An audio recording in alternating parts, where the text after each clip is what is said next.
ગુજરાતના યુવાનો જે પાટીદાર સમાજના આંદોલન વખતે જે ઘટનાઓ અમુક બની હતી અને એ ઘટનામાં જે કેસો ચાલુ હતા ને જેની તપાસ પૂર્ણ થઈ ગઈ છે, ચાર્જશીટ પૂર્ણ થઈ ગઈ છે, એવા 9 કેસ માનનીય મુખ્યમંત્રીશ્રીએ પાછા ખેંચવાનો નિર્ણય લીધો છે।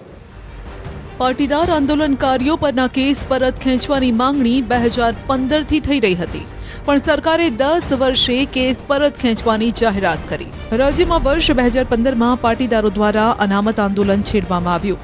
આ આંદોલનના પડઘા સમગ્ર દેશમાં પડ્યા। આંદોલન દરમિયાન હાર્દિક પટેલ, ગોપાલ ઇટાલિયા, અલ્પેશ કથિરિયા, રેશમા પટેલ જેવા મોટા નેતાઓ ઉભરી આવ્યા। આ પાટીદાર અનામત આંદોલનમાં સામેલ અનેક પાટીદારો વિરુદ્ધ રાજ્ય સરકાર દ્વારા શાંતિ ડહોળવાનો પ્રયાસ તેમજ રાજદ્રોહ સહિત વિવિધ ફોજદારી ધારાઓ હેઠળ ગુનાઓ દાખલ કરાયા। જો કે આ કેસ પરત ખેંચાતા આટલો સમય કેમ લાગ્યો? વખતો વખત કેસો પાછા ખેંચાતા ગયા છે। હવે લગભગ 4 જેટલા જ કેસો બાકી છે। અચ્છા, કેસ ખેંચવામાં આટલો બધો સમય કેમ લાગ્યો? દરેક ન્યાયિક પ્રક્રિયા છે, એક વખત કેસ નોંધાય એમાંથી કેટલી કલમો લાગી છે, કેટલા કેસ પરત ખેંચાઈ શકે એવા છે, એ બધાની સમીક્ષા કર્યા પછી આ પ્રક્રિયાને સમય લાગ્યો છે। પરંતુ યોગ્ય રીતે ને ન્યાયિક રીતે આ કેસો જે પરત ખેંચવા જેવા હતા એ તમામ કેસો આપણે પરત ખેંચ્યા। 10 વર્ષ બાદ અનામત આંદોલન દરમિયાન થયેલા કેસ પરત ખેંચવામાં આવતા આંદોલનકારીઓ સરકારનો આભાર માની રહ્યા છે ને રાજીપો વ્યક્ત કરી રહ્યા છે કે માનનીય ભૂપેન્દ્રભાઈની સરકારે જે આંદોલન દરમિયાન રાજદ્રોહ સહિતના જે કેસો હતા એવા 14 કેસો પાછા ખેંચવાનો હાલ નિર્ણય કર્યો છે।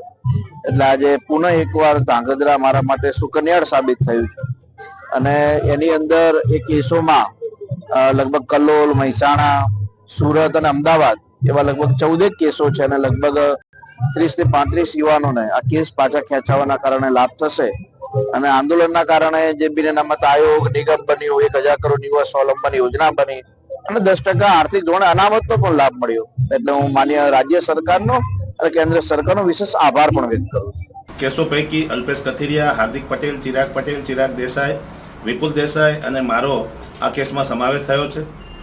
ઘણા ગંભીર કેસો 307 જેવી કલમના કેસો પણ મહેસાણા જિલ્લા અને કડી વિસ્તારના સહિતના ગુજરાતના 14 જેટલા કેસો ગઈકાલે મુખ્યમંત્રી દ્વારા પરત ખેંચવાનો નિર્ણય કરવામાં આવ્યો છે। તે બાબતે હું એમનો આભાર માનું છું। એમાં 8 જેવા કેસો ગાંધીનગરના છે, 3 જેવા કેસ અમદાવાદના છે, 2 કેસ સુરત શહેરના અને 1 મહેસાણાનો। કુલ 14 કેસો બાબતે નિર્ણય લીધાની પ્રાથમિક જાણકારી છે સરકાર દ્વારા અને આજ સાંજ સુધીમાં અથવા શનિ રવિ હોવાથી સોમવારે ગૃહ મંત્રાલય અથવા એના લાગુ સંલગ્ન જે મંત્રાલય કાયદા કે ગૃહ વિભાગ તરફથી આ બાબતે સત્તાવાર જાણકારી આપવામાં આવશે અને હાલ જે સરકારશ્રીએ જે નિર્ણય લીધો છે એની સત્તાવાર જાહેરાત થયા પછી એની વિશેષ પ્રતિક્રિયા આપી શકાય।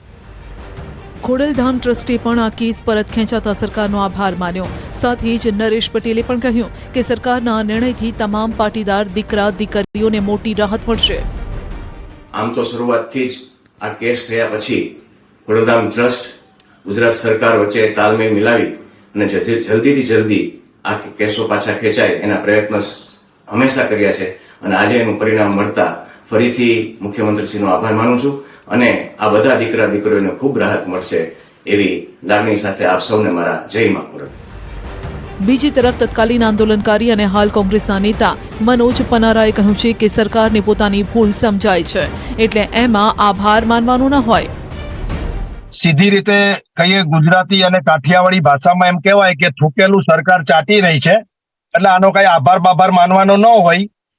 સરકારે કરેલી ભૂલ અને સરકારે જે રીતે પાટીદાર આંદોલનને દબાવવા માટે ગોળીબારો કરેલા, રાજદ્રોહના કેસ કરેલા, અનેક બેન દીકરીઓને જેલમાં નાખેલી અને લાખો યુવાનો ઉપર ખોટા કેસ કરી અને હજારો યુવાનોને જેલમાં પૂરેલા અને હવે એ એમની ભૂલ ધીરે ધીરે સરકારને સમજાય છે એટલે એ પોતાની ભૂલો પાછી સુધારવાના પ્રયત્ન કરે છે।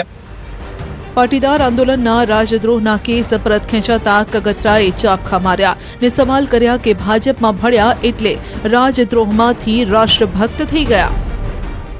આજે પણ એ જ આંદોલનકારીઓ જ્યારે ભારતીય જનતા પાર્ટીમાં ભળી જાય અથવા ભેળવી દેવામાં આવે તે પછી એ બધા જ જે રાષ્ટ્રદ્રોહ લગાડ્યો તો એ રાષ્ટ્રભક્ત થઈ જાય અને એના ઉપરથી કેસ પાછા ખેંચી લીધા. એટલે ક્યાંક સરકાર રાષ્ટ્રદ્રોહી છે, રાષ્ટ્રદ્રોહી. આ મામલે પાટીદાર આગેવાન અને જાણીતા વકીલ બાબુ માંગુકિયાએ સરકારને આટલા વર્ષે શાણપણ સૂચ્યું તેને આવકાર્યો છે અને સવાલ કર્યો છે કે હાર્દિક અને તેના સાથીદાર સામેના કેસ પાછા ખેંચો છો તો નાના માણસોએ શું ગુનો કર્યો છે? જો હાર્દિક સામેના કેસો તમે પરત ખેંચવા માંગતા હો, હાર્દિકના તમામ સાથીદારો સામેના તમે આ કેસો પરત ખેંચવા માંગતા હો તો નાના લોકોએ શું ગુનો કર્યો છે? આ તરફ કોંગ્રેસના નેતા મનહર પટેલે પાટીદાર નેતાઓ અને સરકાર બંનેને આડે હાથ લીધી. સરકાર પર આરોપ લગાવ્યો કે સમાજના આંદોલનને ખતમ કરવા માટે ખોટા કેસ કરવામાં આવ્યા છે. સાથે જ પાટીદાર નેતાઓને લઈને કહ્યું છે કે તેઓ પણ પોતાના પાપ ધોવા માટે કમલમમાં ગયા હતા. અનેક પાટીદાર સમાજના આગેવાનોને ભારતીય જનતા પાર્ટીના સમાવવા માટે એને અનેક પ્રકારના નાટકો પણ કર્યા. એ ટીવીની સ્ક્રીન સામે આપ સૌ મીડિયાએ બતાવેલું છે. ધીરે ધીરે ધીરે ધીરે ધીરે એક પછી એક આગેવાનને તોડીને ભારતીય જનતા પાર્ટીની કમલમમાં એને પાપથી મુક્ત કરી, એને ગુનાહથી મુક્ત કરી અને એની પોતાની ટીમમાં સામેલ કરતા રહ્યા. આજે 4-5 આગેવાનોના કેસ પાછા ખેંચાણા. આ ખેંચવા પાછળનું મુખ્ય કારણ છે એક બાદ કરતાં તમામ ભારતીય જનતા પાર્ટીની ધરોહર નીચે જેમ કુંભ મેળાની અંદર જેમ લોકો પોતાના પાપ ધોવા જાય છે એમ આ 5 આગેવાનોએ એમ લાગ્યું છે કે ભાઈ અમારું ભવિષ્ય પણ અમારા પાપ ધોવાનું આ કમલમ સિવાય કોઈ ઉદ્ધાર નથી. પાટીદાર નેતાઓમાં આ કેસ પરત ખેંચાતા રાજીપો છે, પરંતુ સરકારના આ નિર્ણયથી ગુજરાતમાં ખળભળાટ મચી ગયો છે. જો પાટીદાર અનામત આંદોલનના કેસ પરત ખેંચાય તો ગુજરાતમાં અન્ય કેસ પણ પરત ખેંચાય તેવી માંગ કરાઈ છે. ગુજરાત સરકાર દ્વારા પાટીદાર આંદોલનના ગંભીર કેસો પાછા ખેંચાવા બદલ આમ આદમી પાર્ટીના ડેડિયાપાડાના ધારાસભ્ય ચૈતર વસાવાએ ગુજરાત સરકારના નિર્ણયને આવકાર્યો. સાથે જ આદિવાસી, ઓબીસી સહિત તમામ સમાજ અને ખેડૂતો તથા રોજગારી માટે આંદોલન કરી રહેલા યુવાનો પરના ગંભીર કેસ પાછા ખેંચવાની માંગ કરી. તમામ કેસો પરત ખેંચવામાં આવ્યા છે, જે પગલાને અમે આવકારીએ છીએ. પરંતુ સાથોસાથ આદિવાસી, એસસી, ઓબીસી અને માઇનોરિટીના આંદોલનો દરમિયાન, વિદ્યાર્થીઓ, કર્મચારીઓના આંદોલનો દરમિયાન, ખેડૂતોના આંદોલનો દરમિયાન જે પણ કેસો સરકાર દ્વારા કરવામાં આવ્યા છે તેવા ગંભીર પ્રકારના તમામ કેસો ગુજરાત સરકાર પરત ખેંચે એવી અમે માંગ કરીએ છીએ. આપણે સમાનતાની વાતો કરીએ છીએ, સમાન નાગરિક સંહિતાની વાતો કરીએ છીએ, ત્યારે એક સમુદાયના કેસો પરત ખેંચવામાં આવે અને બીજા સમુદાય સાથે અન્યાય થતો હોય ત્યારે આ સમાનતાની વાતો એ પોકળ સાબિત થતી હોય છે. રાજ્ય સરકારે પાટીદાર આંદોલન સમયના કેટલાક ગંભીર કેસ પરત ખેંચ્યા છે, ત્યારે ઠાકોર નેતા અને ધારાસભ્ય અલ્પેશ ઠાકોરે નિર્ણયને આવકાર્યો, સરકારનો આભાર માન્યો અને સાથે જ તેમણે ખોખારો ખાઈને કહ્યું કે અન્ય સમાજના જે કેસો છે તેની પણ તપાસ પરત ખેંચવી જોઈએ. રાજ્ય સરકારને હું આભાર માનું છું, પરંતુ રાજ્ય સરકારને એક અપીલ પણ કરું છું કે આ આંદોલન વખતે જેટલા પણ કેસો હોય, એ ચાહે પાટીદાર આંદોલન સમિતિના હોય, ચાહે ઓબીસી આંદોલન સમિતિના હોય, ચાહે દલિત આદિવાસી આંદોલન સમિતિના હોય, જેટલા પણ આવા કેસો હોય તમામ કેસોની તપાસ કરી અને આંદોલન વખતના જેટલા પણ તમામ વર્ગના જે કેસો હોય એનો અભ્યાસ કરીને તમામ કેસો પરત ખેંચવા જોઈએ. હું રાજ્ય સરકાર, એક સંવેદનશીલ સરકાર ભૂપેન્દ્રભાઈ પટેલના નેતૃત્વમાં આ સરકાર તમામ વર્ગની ચિંતા કરી રહી છે, ત્યારે આંદોલન એક પીડાનું આંદોલન હોય ને પીડાના આંદોલનમાં જે યુવાનોએ આંદોલન કર્યું હોય એ આંદોલનકારીઓ કોઈ ગુનેગારો નથી, પણ એ આંદોલનકારીઓ સાથે જે રીતે માનવતાપૂર્ણ વ્યવહાર કરીને કેસો પરત ખેંચવાનો નિર્ણય કર્યો છે, રાજ્ય સરકારનો હું આભાર માનું છું. રાજ્ય સરકારને ફરીથી વિનંતી કરું છું કે એ સમયના જેટલા પણ કેસો હોય એ તમામ કેસો પરત ખેંચવામાં આવે.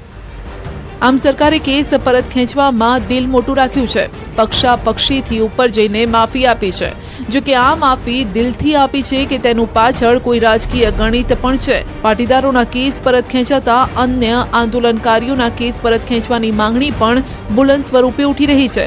ત્યારે હવે સરકાર આ મામલે શું નિર્ણય લેશે તેના પર સૌની નજર છે.